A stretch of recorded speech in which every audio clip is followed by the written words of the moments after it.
This is the Seven Figure Agency Podcast. Discover the strategies and techniques to grow a highly successful and profitable digital marketing agency with your host, Josh Nelson. All right, well, hello and welcome. I'm super pumped for today's interview. We're going to be interviewing Chris Pistorius from Kickstart Dental Marketing. Has jumped the gap to seven figures over the last 12 months. He's been at it much longer than that, and we'll hear his story. But over the last 12 months, he has made it to that next level. And so without further ado, Chris, thank you so much for joining us on this interview today. Thanks, Josh. It's been a long time coming, so I appreciate you taking the time to interview me. No, man, it's awesome. I could not be more excited to feature you and kind of your success and your growth. Before we start, tell everybody where you're at right now, because it's the special thing Chris is doing for us. Yeah, so I'm actually on vacation, spring break vacation in Aruba right now. So we're on our 6th day and came up from the beach and doing this interview gladly. So just appreciate you taking the time. But yeah, it's sunny and 85 degrees in Aruba right now. So that's what you're competing with. Doesn't get any better than that. Give me a yes or a one or a like if you're watching this and you're appreciative that Chris came up from the sand to share some of his best insights with us on today's interview. Good stuff. So before we start, Chris, kind of just tell us a little bit about your agency, who you serve, kind of the lay of the land. Yeah, so obviously we're in dental, but we also specialize in orthodontic as well, which an orthodontist is a dentist as well. But so we have been serving the dental community for about almost 12 years now. I take that back, about 10 years. The first 2 years of my agency was kind of a general be-all agency, iFuse Internet Marketing, and we took on pretty much anybody who had a checkbook and could pay their bill. So we kind of started with, the big model and then scaled down a lot of thanks to this group and found the niche in dental about 9 to 10 years ago, I guess. And I think, Josh, when I started the group, I was around, $20,000 a monthly revenue or so, and just kind of created a job for myself. And so we evolved through the years and took some solid advice from this group and yourself and finally grown to a decent pace. That's amazing, man. Seven figures in dentistry, arguably one of the toughest niches in my mind, especially with everything that's happened with COVID-19 over the last 24 months, 12 months, however long it's been. It feels like years. Tell us a little bit about kind of how you've managed to get through COVID and with a lot of these dental practices shut down, how you've kept the clients and continued to grow the business despite. Yeah. So before I get into the COVID specific, you're right. The dental niche is incredibly competitive. Pretty much anybody who has a computer and knows anything about the internet is automatically a digital marketing expert in any field. But it seems like people are really attracted to dentistry. So we have that to compete with, but also dentistry within itself is so competitive that the other end of it, once you have a client and being able to get them the results that they want to get in such a competitive market can be pretty tough as well. So both ends of our spectrum is fairly competitive. But COVID was, like we kind of talked about off the air, it was kind of a flat year for us. And we're lucky, we feel fortunate to be in that situation. Literally every one of our clients mandatorily had to shut down for at least 30 days. And some of them shut down for 90 days or 120 days. So we were concerned that, we've got to let them kind of hit the pause button for sure. But what does hooking back up with us look like, right? What if, it could be very easy for them to say, once things got better and they could open, oh, you know what, we're just going to kind of stay paused until we see what's going on over the next year or so. So our concern on our team was, okay, we can pause them, do the right thing there, but what's our our immediate thoughts went to what's our strategy to get these folks back, as well as can we still grow and target the right types of dentists in this downtime to get them to realize that this is a time for them to jump ahead with marketing. So that was really my team's focus. And I got to tell you, I'm going to give you this group all the props, but I got a lot of advice during that time frame from this group. Jimmy was a big part of it as well. He's in dental as well. And he talked a lot about going overboard with communication during the downtime and build loyalty with those people so that when it does come time for them to come back, not only are they going to come back, they're going to come back with referrals and just a sense of loyalty like never before. And I got to tell you, that's exactly what happened. So we built out a program to stay on top and reach out to dentists every week on what's going on, how to apply for PPP loans, anything we could think about. A lot of our clients, we said, don't worry about it. We're not going to stop working on your campaigns, even though you've canceled with us or paused with us. We're going to keep working and running the campaign so that when we come out of this, you're going to be ahead of a lot of people that have decided to kind of pause all marketing. And that built some mad loyalty, and it was a waiting game. And once we came out of it, we saw these clients come back to us, and they were very appreciative of what we did for them. We lost a few, but most of them came back, and we were actually able to add on several clients as referrals based off our existing client base. So good. So you just doubled down on service and communication during the downturn. You took a little bit on the chin, some of the revenue that you couldn't collect, but you continue to plant those seeds, which have germinated and helped you continue to grow once the dental offices all started opening back up again. Yep, exactly. Love it. So good. Talk a little bit about the transition, because as we grow agencies, we go through these stages of growth, from startup to struggle to scale to success to significance. And oftentimes we kind of hit ceilings, whether intentional or not. Talk a little bit about how you made it through that plateau of that transition from scale, where you've got a team and you've got revenue, all the way through to 83,000 or more in monthly recurring revenue. Yeah, it was tough. And I think that honestly, that's been, for me anyway, the toughest part of business. Because like I said, when I first started, all I did was create a job for myself. I didn't know what I was doing. I just knew a lot about marketing. I was good at sales, and I got some clients, and I started just doing everything myself. And I just created that job. What was hard for me was letting go and hiring people. Number one, hiring is hard. It was the hardest thing for me to do. And it honestly continues to be the hardest thing for me, in finding people, training people, keeping people, that kind of stuff. But the big part of that was letting go of, okay, I'm not the one that's going to do the SEO anymore, or I'm not the one that's going to take care of the client. I have to rely and trust somebody else, who isn't me, to do that. And that was hard to get over. But, again, I'll go back to it.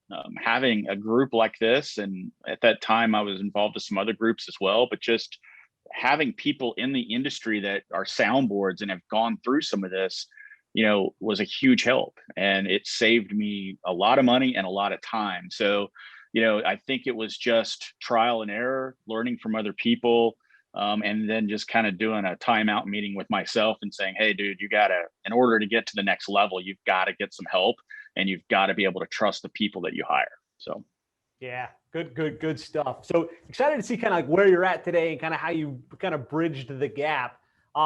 Going back kind of to the beginning, when it was iFuse Marketing and you were a generalist agency, let's talk a little bit about how you wound up landing on the dental niche. Like, what brought you to that vertical? Yeah, well, I wish I had some really cool creative story about this, but it was honestly, at the time, I realized pretty quickly that, look, every time we bring on an auto repair shop or an attorney or somebody else like that, we've got to learn the industry. We've got to learn the lingo and what works, what doesn't. And sometimes by the time we're able to do that, it's too late, and we've lost a client. We lost a lot of clients back then because of that. So I just kind of looked at the books, and I was like, look, we got like 6 dentists already. They pay their bills on time. They're fairly easy to work with. And we're getting pretty good results with them. They're the longest industry that we were able to retain. So they stayed with us the longest. And I was like, man, there's a lot of people, trying to sell to dentists, and it's not easy, because I knew that from previous experience too. And I was like, heck with it. We've got some momentum. Let's get some testimonials. Let's, just run with it and see what happens. And you remember this. I mean, even I was a year, 2, 3 into it. I'm still saying, Josh, man, there's got to be an easier niche, right? There's got to be a better way to do this. Yeah. And you're the one that talked me out of, kind of dropping dentistry and keeping the march forward. And so it wasn't like we immediately did it and it was like overnight success. We still had to work at it, build at it, build a name and a brand in the industry and go with it. But yeah, it's worked out very well for us. I love it. So for you, the niche selection process was you had a client base, you had revenue, you recognized there was, frustration jumping from one vertical to the other, figuring out how to deliver results in different verticals. And you kind of looked at the base of business and said, where's our best clients? Where are the ones that are sticking? Where do we already have some wins? And let's try and gaze our focus on that, right? Yeah, that's exactly right. I love it. So those initial seedling clients, just for the folks that are listening, where did those clients come from? Like, how did you get them? So, and I can't do this now, but as soon as I can, I'm going to do this again. But if you remember, pre-COVID, it seems like you said, it seems like years ago, but how I got to start was actually just walking into dentists with a little information packet, which I saw. It's funny you mentioned this because I just saw what I'd created years ago the other day. It's still in like my Google Doc somewhere. And I just cringed at it because it was so bad compared to the stuff that we put out now. I mean, you've probably seen that before too, right? You go back to your old stuff and you're like, oh man. But so we created this kind of just an information pack, and I just kind of busted indoors and said, hey, I'm Chris. I'm a dental marketing expert. I think you probably need some more new patients. Here's some information. Who can I follow up with? And it was just face-to-face going indoors and introducing myself. And there were no fancy automations like I've got going on now, no cold emails. It was just me walking indoors. And years later, even before COVID, I still had that position in place. It wasn't me, but I would still have somebody going into local markets door to door, just introducing themselves and kind of getting the ball rolling. And then I would take that information that they gather, put them into like high level and do automated, responses, things like that. But that was still a big source of new business for us, and will be as soon as we can start doing that again post-COVID. I love that old school that most people don't even think about and would never dare to do, to get into their car, drive to a place of business and do some straight up door-to-door prospecting, right? And that was probably where you got, what would you say, like 20 or 30% of your clients early on, maybe even more? More than that early on. And then before COVID, probably 20% of our new clients were coming that way. It's what I knew, right? It's the industry that I came from, and that's how we always did things. And it doesn't work for every industry because, sometimes you've only got, whatever industry you're in, you may only have 2 or 3 of them in a city, right? Yep. But I mean, it was to the point right before COVID where not only was I going to do it locally, I'm in the Denver metro area. So basically we try to work with one practice in each market. So I mean, there's tons of little markets around Denver, but it was getting to the point where I was going to hire these people in other markets and test that to see if I could get that same type of response. So it's very effective. It really is. So that would be like cold canvassing, right? That's right. People would say, well, that wouldn't work because the dentist is behind the chair and you can never get the dentist's attention and you got to sell to the dentist. How do you get the attention of the right person dropping in at the office? Just curious, kind of like, talk to listeners through this angle, and give me a 1 if you want to hear how Chris makes this work in his agency. Yeah. So, it's a lot of 1s I see popping up. So that's a good thing, right? Yes. They want to hear. There's no 2s. So that's good. Yeah. But no, think of it as being a cold email on steroids, right? I mean, if you're in dental or anywhere in healthcare, you know that you need to get to the doctor, but you know that typically you're going to get an email address not to the doctor. You're going to get one to the front desk. So we knew this going in. We're not going to talk to the dentist. So we always go after the office manager. So the person that does this has a list of, it's kind of like the Dream 100, right? So we take that list of ones that we want to work with locally, and we have them do the research the day before of who they're going to go see that day. And maybe it's 25 different practices. And they look on the website of who's in charge. We know the doctor, we need to know the office manager. And so when they walk in, they know the names of the people that they need to contact. So it's a very personalized cold email, if you will.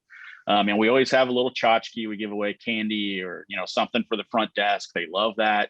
Just kind of break the ice. And we're not trying to sell them. All we're trying to do is introduce ourselves to them and get the best contact information we possibly can from them, which enables us to follow up with text message, usually not text message, honestly, but mostly email, and pick up the phone and call and just say, hey, we were in your office last Wednesday. Just being able to say that, like we were physically in your office the week before, put you miles above your competition, the guys that are sending just solely cold emails or whatever it may be. So it definitely has given us a leg up. So it's a coordinated approach, right? You don't just start dropping in and think the dentist is going to sign on the dot, right? It's you go to the office, you know who the office manager is, you've got something to leave behind, and you're using that to soften the beach so that you can call and have a higher probability of getting through because you were physically there and you kind of tapped into the power of reciprocity by leaving something behind. Mm-hmm. Absolutely. You're looking for them to raise their hand, right? What we talk about in the group all the time. If we can get, two people to raise their hand during that 8-hour shift, we're in really good shape, right? Because it's a numbers game, and you'd be surprised how many people have said, you know what, we were kind of looking into doing something with our website, or we are looking to do something with marketing. I'm glad you came in. So sometimes you hit those people at just the right time. It's not about the 30 people you go see that day that say no. It's about the 1 or 2 that say yes. And that's what you've got to be able to stay focused on. Yeah. Some will, some won't. So what? Yeah. And really, this play is you're trying to catch the people that are in the change phase in their buying decision. I like how you were able to take this from something early that you did, which was very time consuming and like low leverage, to something you were able to put someone in place to do. Was that a full-time job? Was that like part-time as they had time? Like, how did you structure that role? I'm just curious. Yeah. So I tried to target very successful people that were just either out of a job or they just had kids and they're home with their kids and they wanted a part-time job. There's a lot of people in that situation, especially now. So I was really flexible on the hours. So if I only had one person doing it like 4 hours a day, 3 times a week, no problem. As long as they're really qualified to do it, great. And if I need another one, I'll just hire another one like that, right? Or if I get one person full-time to do it, that's typically enough. Love it. So just enough to kind of keep the pipeline inching forward, a couple of new appointments with dentists per month. And it was enough to kind of keep the pipeline full. It's usually per week we'd get 1 or 2, kind of hands raised, and they were better leads than what you typically would get just from cold stuff, right? So yeah, I mean, it definitely got my agency started and was still, like I said, probably 20% of my business up before COVID hit. Yeah, I love it. Give me a 1 in comments if this is something like different, right? Oftentimes we all want to do the same exact thing that everybody else is doing. And the reality is the best thing you can do is find the one thing that most people aren't, right? Whether that's cold drop-ins, like he's talking about, cold mail, being a little bit more aggressive with your cold calling. I think it's interesting because I know you tested direct mail, you tested drop-ins, and you tested a lot of cold email. And you did find, I believe, that the cold drop-ins just was exponentially more effective for you. Can you talk a little bit about why you think that is? I think people want to buy from people. And, when you present a human being in front of another one, I think you always have a better chance. I could be dead wrong about that, Josh. I'm not sure, but you're right. I tested, direct mail and it works. It does. I tested sending, I don't know if you remember this, I would send FedEx envelopes to people or priority US mail envelopes. Mm-hmm. And that works, but it doesn't work as well as somebody walking in with something physical and saying, hey, I'm here, I'm an expert, call me, right? Because it's funny because we would get calls months after one of our people went into the office, because they kept that tchotchke there, they kept that information there, and all of a sudden they had a need. So the more advanced part of that is we know what markets that they're going to canvas, if you will, and we'll do targeted Facebook ads, targeted Google ads in that market while they're kind of canvassing it. So if somebody does happen to, do a search or whatever it may be, there we are. I mean, there's a lot of things that you can do in addition to that, but yeah, they just work better and they convert better. And, I was paying somebody, I think $15 an hour, which isn't terrible for what they were doing part-time. And, it was a contractor role and, it worked great financially as well. Yeah. Ricardo James is saying, Ricardo, great to see you, man. So you have salespeople all over the country walking into dentist's office. It's primarily just in the greater Denver market, right? Chris, correct me if I'm wrong.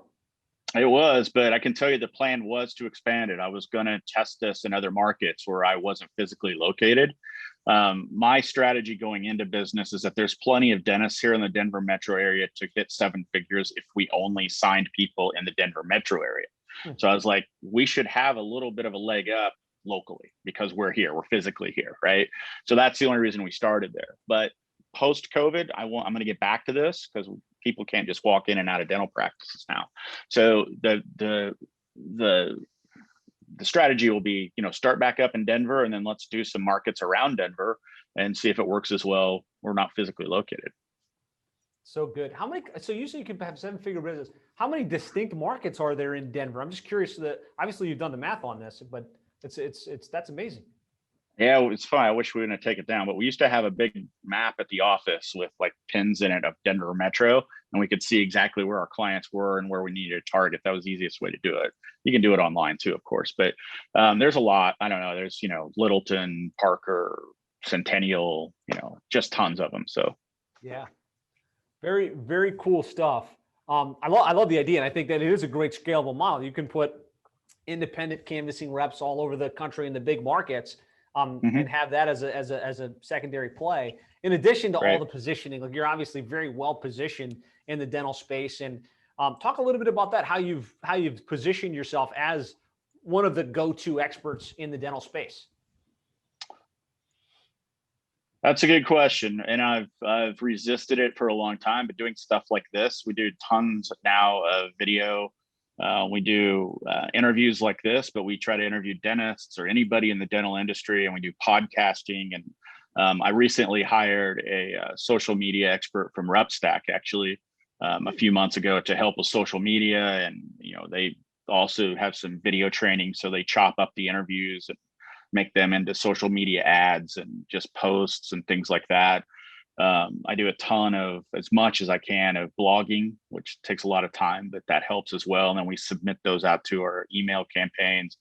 But it's all of that, combined, that can get you to the point to where you're kind of the go-to person, if you will. And I'm still not satisfied with where we are. I don't think we ever will be, but I think that's also the drive, is that we're not satisfied, and we've always got to continue getting better and leveraging what everybody else is doing and trying to make that better, right? So that's really been the success, is all of that, not just one of those things, but I think all of those things combined and can get you where you need to be. No doubt. Edward's asking, what's the compensation like for the walking salesperson? I think you said it's $15 an hour. Do they get a commission of any sort? Yeah. So the last time we did it a few months ago, there's about $15 an hour, but they would get $50 for every good lead, if you will. So is that a booked appointment, or just somebody that says, I'll take your call? It's basically, after I meet with them, I'm the one that decides if it's a good lead, because I still do all of our new client sales, but we're very clear with the people that we hire what we consider a good lead. They've got it. I can't call them. They're like, who are you? What are you doing? Stuff like that. Like, you don't get the $50 for that call, right? Yeah. So we give them $50 for that, but I pay them like $300 for every one-time fee for every one of those appointments that turns into a new sale. So they can make some good money, right? They get $15 an hour to hit one office after the other, $50 per booked appointment, and then $300 per sale. Right. It's a great model that nobody's really talking about, that Chris has just shared. So how about a thank you in chat if you like this idea and think you might be able to leverage it in your market? Let's see. Don's asking, might have missed this. What's your main office? So you work with dentists. Can you talk a little bit about kind of what you do for the dentists and kind of what your program looks like? Yeah. So we don't have packages like a gold, silver, bronze. We kind of customize every marketing package based on what a practice is looking for. And also, a dentist isn't a dentist to us. And that's a big part of my sales part of it is, look, you've got to come up with a unique selling proposition that makes you different from all the other 50 dentists in your square mile, right? So we talk a lot about strategy and what they need to market based on what they do differently. For instance, we just signed a dentist today, and he does house calls still. How many of you have heard of that, right? Never. So that's going to be that existed. Right. So that one's an easy one. We quickly identified kind of their unique selling proposition.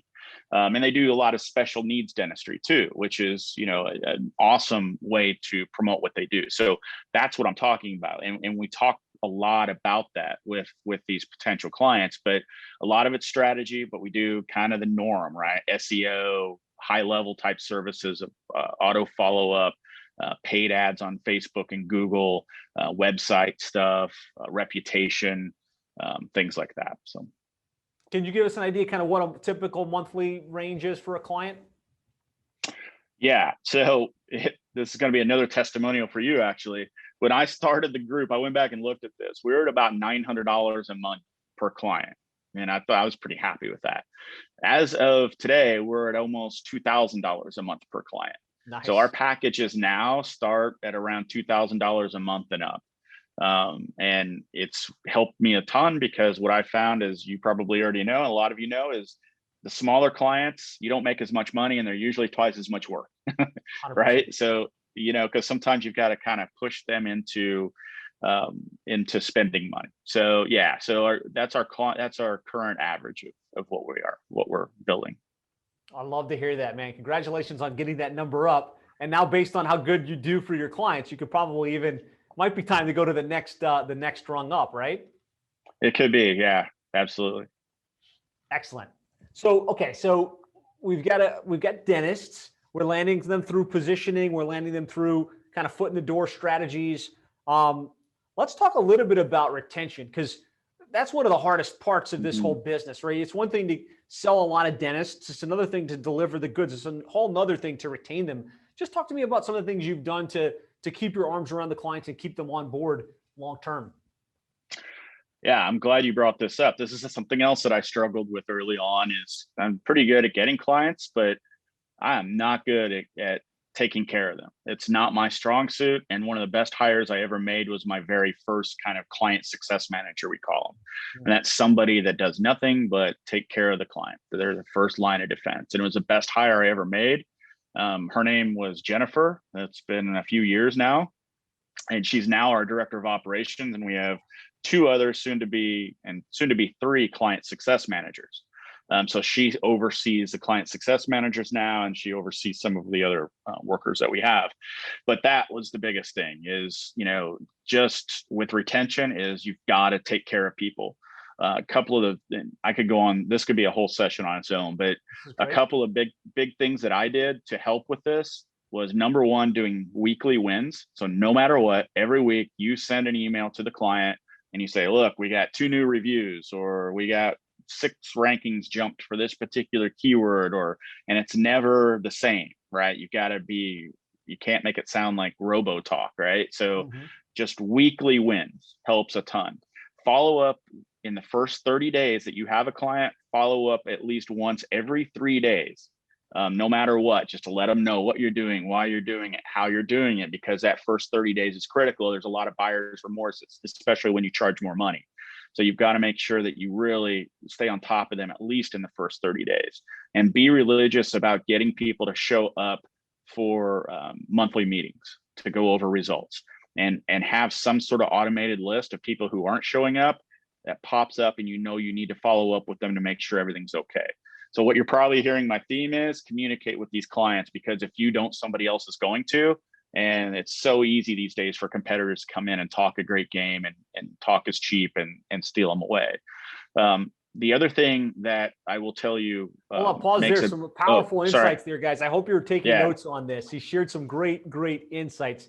The number one reason your client's going to leave is perceived indifference. There's nobody that's being attacked more than dentists. And so Chris has had to be very aggressive. He's talking about touching them every 3 days during the launch process. And then every week dropping a win. Is that an email somebody's asking, or is that a call, or how do you drop that win on them? Usually an email. We've got a template set up, but it's mostly customized because we take extra time for this part of it. Love it. If you like, press a 1 in chat here if you're getting value from these insights on retention. Keep going. I know you were about to say something else, but I definitely want to hear what you were going to talk about next.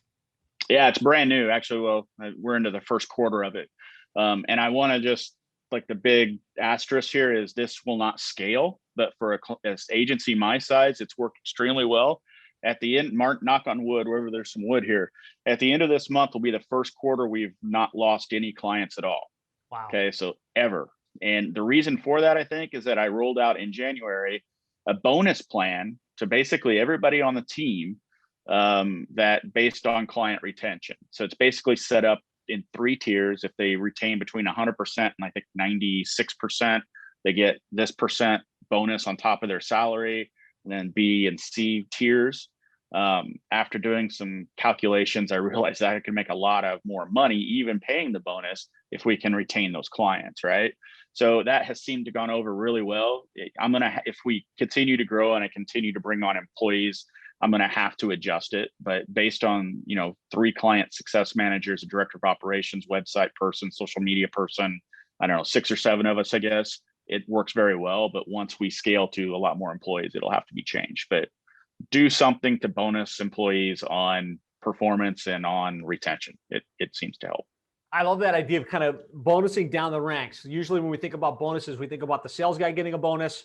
We think about the account manager maybe getting a bonus, but the guy building the website, the guy writing the content, the guy, doing the SEO, for instance, if you give him a little incentive, then the whole team is all hands on deck. Let's make sure these clients are getting the best experience, they're getting the best results, and that we're doing everything we can, because we want the clients to win, but there's also a little something in it for us as the member of the team. Great share. I love that idea. And working, apparently you get 100% retention thus far this quarter. I'm going to knock on a little bit more there. All right. Yeah, it's working well. And I think it continually will work.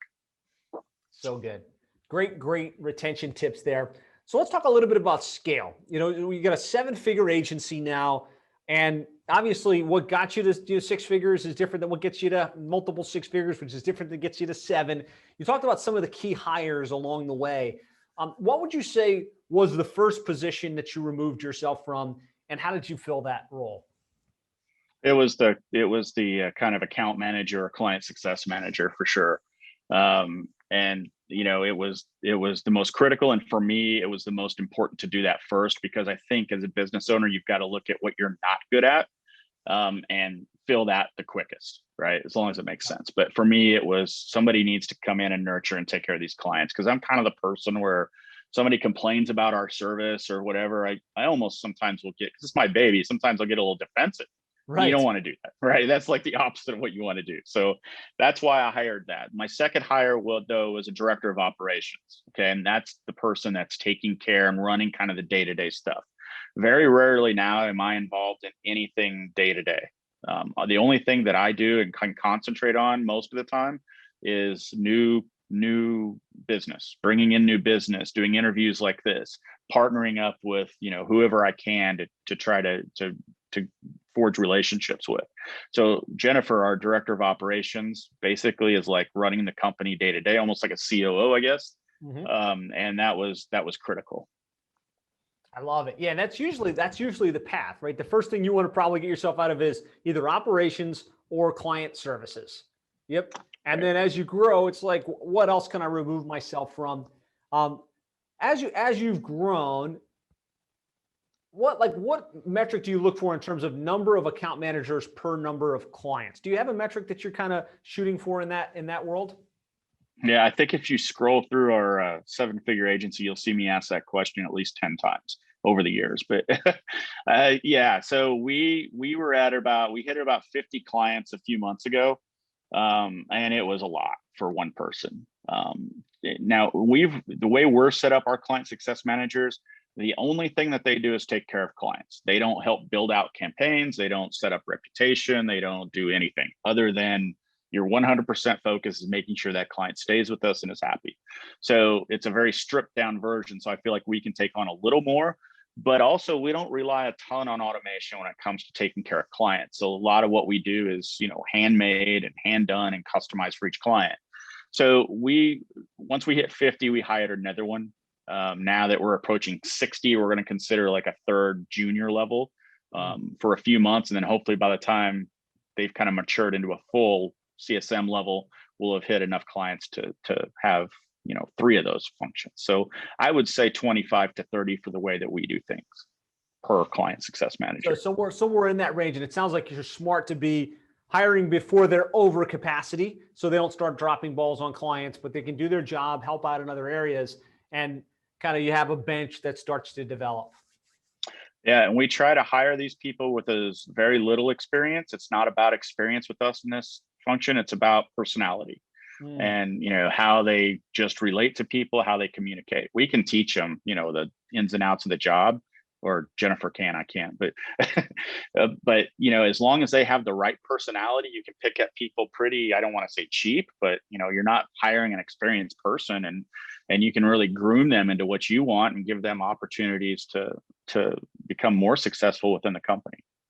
Love it. Yeah, that's been our experience as well. Hire for attitude, train for aptitude, right? Train them up to do the job. It's more cost effective, and like you said, you can kind of control how they behave and how they interact. Being that this is such a critical role and something that's, I think, integral to your growth, where have you found your account managers, and what kind of things have you looked for in a good account manager in your agency? Yeah, I think, we go through the Colby, is it the Colby test? Is that right? Yep. Yeah, kind of the personality test. We use that. We don't use it as okay, they didn't come back correct, so we're just going to axe them. It's more of a guide for us than anything. But we have seen patterns that we wind up hiring people who do well in the Colby test. But we put them through scenarios. So once we interview them and they kind of get further through the process, Jennifer will actually give them and send them 3 or 4 different client scenarios. And it has nothing to do with like knowing digital marketing or technical stuff. It's how to handle people. And so we'll say, if client XYZ is mad about this, then how would you handle that? What would you do? And we actually have them do this for us in a Zoom call after they've studied a little bit. And we look and look for patterns of how they communicate, how they just kind of give themselves off, if you will, their attitudes, things like that. And that's helped us probably more than anything, just doing that. Love it. So having them take some type of personality assessment. Colby is one we recommend highly, looking for the high follow through, high fact find, and then giving them some type of test, right? If the key thing is how well they communicate, how well they can kind of think on their toes, how comfortable they are on video, then letting them do that as part of the interview process will help you waste time with a candidate that might sound good or seem good on paper, but would never be able to handle the job. Yeah, exactly. It just puts them in a scenario. I mean, everybody has, has an agency, has common scenarios that they get all the time, the same things. Like, I never see my ad on Google or, whatever it may be. And we just do 2 or 3 of those scenarios, have them study a little bit, and, have them play it out with us on Zoom. Love it. Give me a 1 if you can use that as you start to grow and start thinking about, man, I need to remove myself from operations. I need to remove myself from account management. Just some good logical thought around how to attract those kinds of people and train them up within the role. Don's asking for your client success managers. Are they US based? Are they international? What's the story there? Yeah, they are US based, and they're actual full-time employees, not contractors or anything like that. I've tested both. And I know some of you have been wildly successful with using contractors and, overseas people for even this role, but it just didn't work for us. So we found that it works better US based and full-time employees versus contractors. 100%. My preference as well. You want people that are dealing with your client and having those one-to-one conversations. I think you want someone US based and fully dedicated to your company. Did you start that way, or did you maybe have someone part-time and kind of graduate them to full-time, where you came right out of the gates? I've got enough clients. Here's my full-time account manager. Yeah, I handled it for the longest time, which were the worst retention rates on record. And then I hired a contractor first. Actually, it was a friend of my wife's is who I hired to do it. And she did a great job, and she was a contractor, and she was with me for several years, and then she moved on, and we got a little more serious about the business, and more revenue was coming in. So we got a little more formal and went through a full-time employee process and went that direction. But yeah, I mean, none of this stuff is like I started out, full-time employees with $10,000 a monthly revenue. You got to gradually kind of go into it and just know when it makes sense to do it. 100%. And he says that retention was bad when he was in charge of it. And I chuckle because it was bad when I was in charge of it. The reality is, as the agency owner, we're high quick start individuals. And so we like to start things and we want to run to the next. Being an account manager requires you to follow up and follow through and make those calls and have those tough conversations, which probably isn't your strength. And you don't need to feel guilty about that. Like, this is something you need to remove yourself from and put someone that can play at that kind of role. And those people exist. Chris is firsthand, like, how much better were your account managers, even though they were just low-level trained, than you were, just because of that natural desire to talk and walk people through things. It's night and day. I mean, I'm just not that person. And, there's people that, who really excel on taking care of others and making sure they're happy and following through with things. I mean, I got to the point where my office was just sticky notes everywhere I was going through so many different ways on how do I remember to follow up, and I'm just not good at it. So, it's just, there are people out there that are, and God bless them. And they're the only reasons that I have a business, honestly. 100%. Great insight. Hopefully that's empowering for you. If you're listening to this, put empowering if comments, if just knowing that you don't have to necessarily hold on to that or feel bad that you're not great at the client relationship side of the equation. Edward and Daniel are asking about compensation for a client success manager.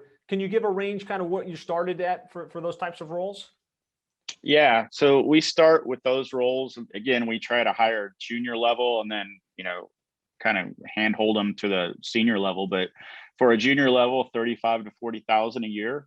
Yep. And then, once they get good and, you obviously bonus them on top of that, you give them incentives, and then we do salary increases every year. We try to, knock on wood, if we can afford it. So my strategy isn't around cheap labor. I'm just not that way. And I think that if you try to skim on things like that, you're going to wind up losing people, and you're going to get into this cycle of just training people, lose people, get somebody on, train them, lose somebody. And so far, thank goodness, we've lost very few employees. We pay them well. We probably pay them more than we should, honestly, but I want good, dedicated people that I can trust. And for me anyway, that's a big part of how to keep folks. So good. Such a great insight. I hope that's not lost on you guys, that you don't want to try and find the cheapest labor. You don't need to go pay people six figures either, but you need to pay them healthy enough that they can they can live their life, right? And they can be happy with the role in your company. The other thing that should be, something that's a takeaway is you don't have to pay an account manager $60,000 per year. And the way you do that is just like he said, hiring somebody that has the right attitude and desire, but not necessarily the pedigree or the experience. Chris, I'm sure you've experienced this. I know I did. If I were to go to market and say, I'm looking for someone with 4 years of experience working in an agency, experience with SEO, pay-per-click, social media that can handle my accounts, inevitably, what is going to be their financial expectation? I'm sorry, you broke up just a little bit there, Josh. What was that question? What do you think when you go to try and find someone that's got all of the background and all of the experience, what usually happens in terms of what they're expecting? Yeah, well, a couple of things. They're expecting more money, number one. But what we've found anyway is that we try to train people the way that we do things. And sometimes when they come in with that much experience, they're kind of already set in their ways, and it's very hard to retrain them, if you will, the way that we want our client success managers to work and act. It's kind of like the can't teach an old dog new tricks type of thing.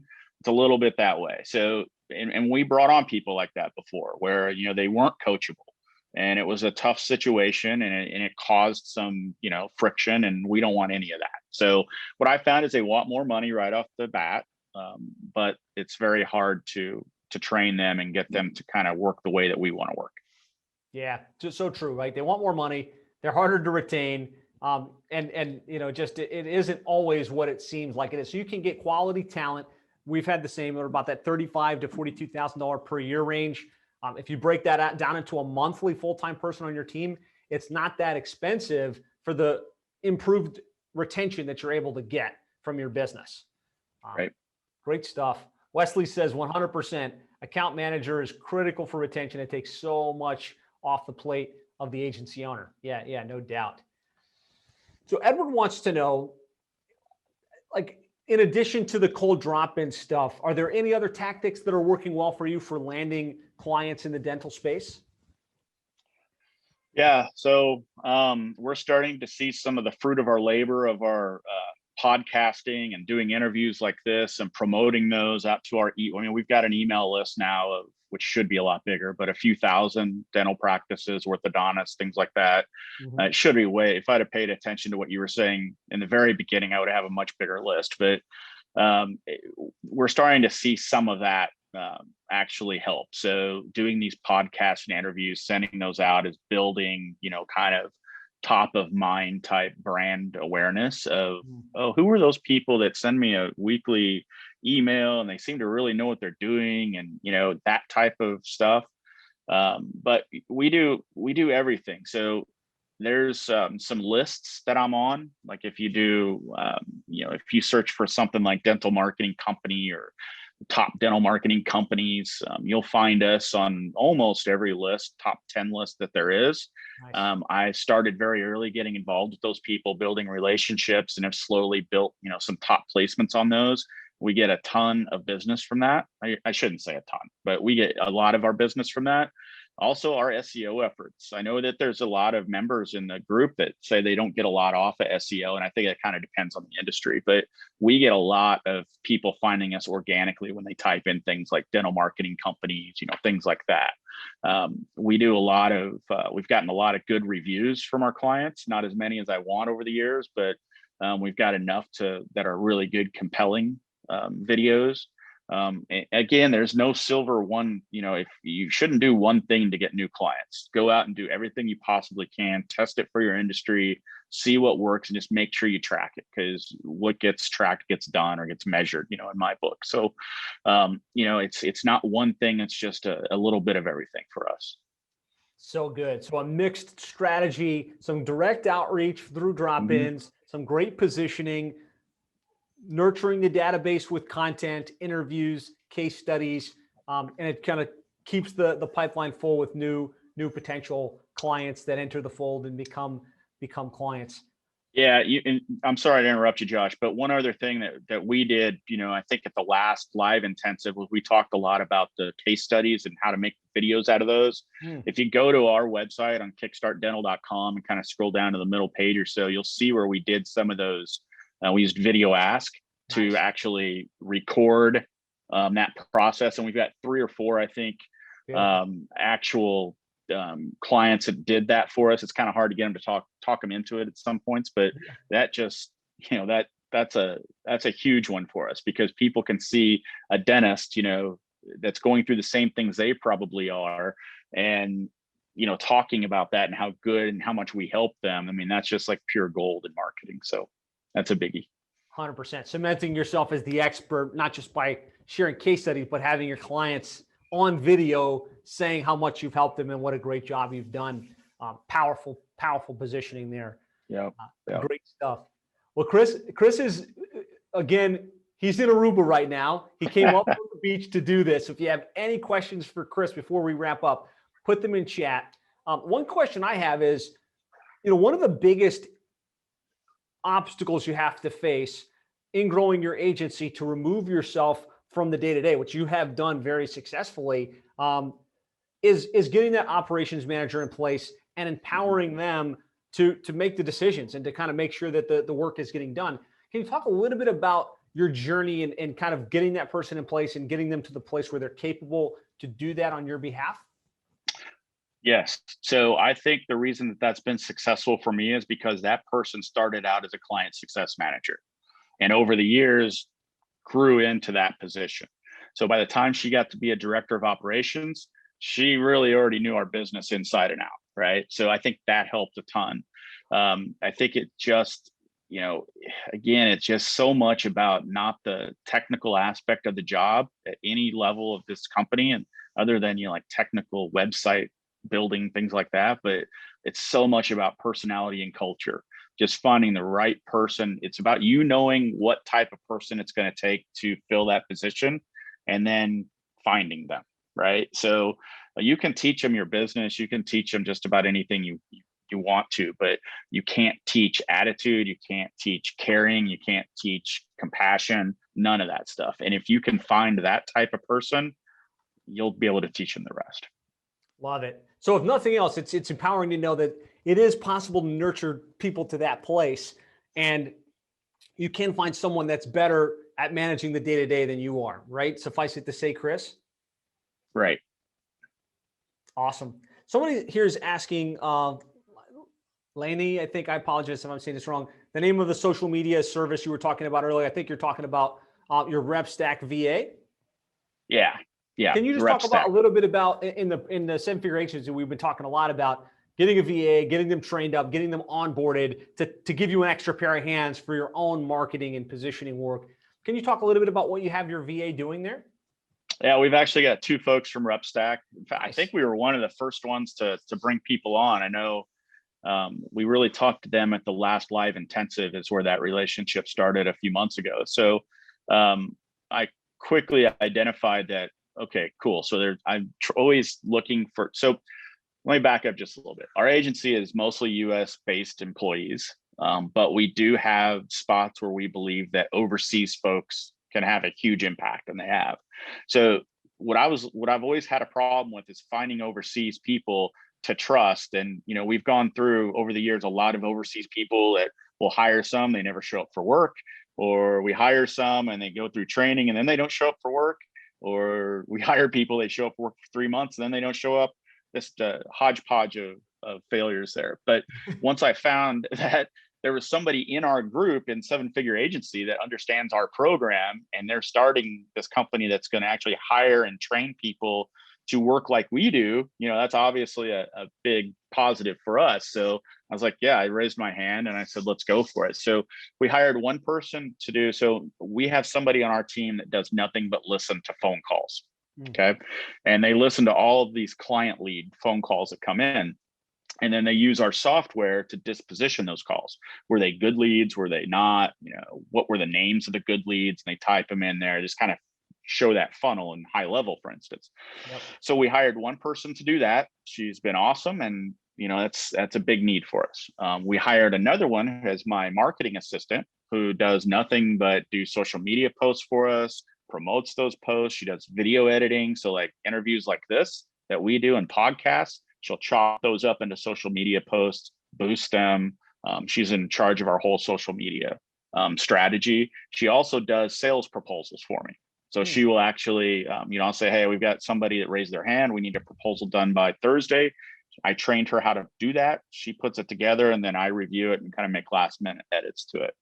I'm sorry, let me back up a little bit. Our first VA, she listens to all the phone calls that come in. She also validates lists for us. So like we work off the Dream 100. So I'll send her a couple hundred records in an Excel spreadsheet, and she'll actually physically call in, go to people's websites and make sure that we have the right contact person, we have the best email address, we have the right phone number, just to validate the data that we have, so that then she submits it to me and I call on it and put it into high level, things like that. So they do a lot for us. And I think that those are especially 2 positions that you can hire overseas for.